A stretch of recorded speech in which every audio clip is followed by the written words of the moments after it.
Na'am, assalamu alaikum warahmatullah. Abin da ke wakana yanzu haka a wurin zamar mukabala, duk da mun sanar cewa an iyakance adadin mutanen da gaba daya ake so su shiga wurin, kowa ya duba hotunan zai ga karamin ɗakin taro ne.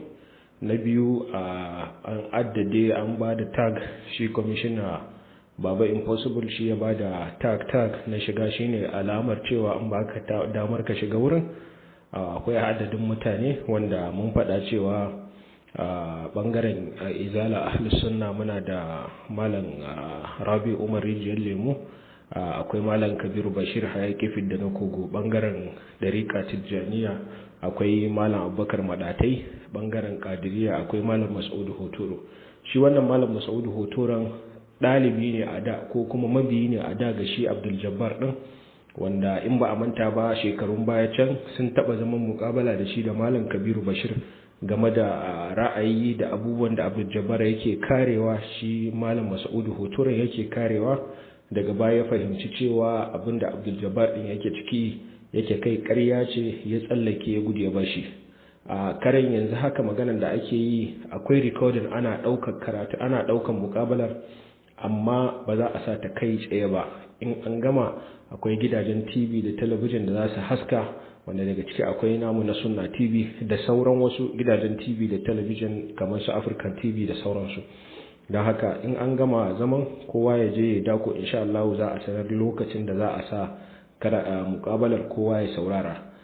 Bayan an fara taron, Professor Salisu Shehu shine alƙalin da gwamnati ta sa ta yarda ya alƙalancin. An zo an zauna, Dr. Rabi Umar Rijiyar Lemo ya yi ma Abdul Jabbar tambaya, ya gama dabidibinsa dai bai iya bashi amsa ba.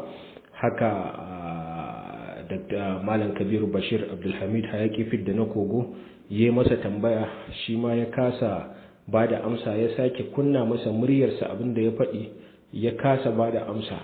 Haka nan aka tafi mataki na uku, aka kunna mashi abubuwan da ya faɗi a kaset, nan ma ya kasa cewa komai.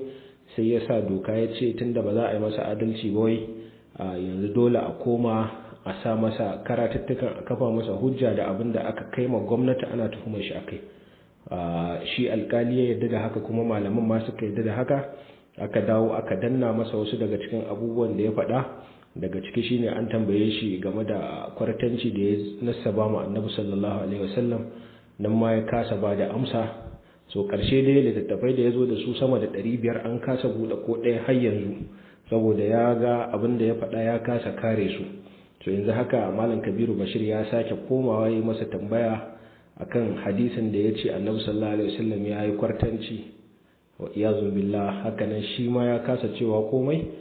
Yanzu haka shi wannan malam Mas'udu Hotoron shi yake masa tambaya, kuma ana nan ana tsiye shi, amsoshi suna gagara faɗi, ballantana a buɗe littattafai.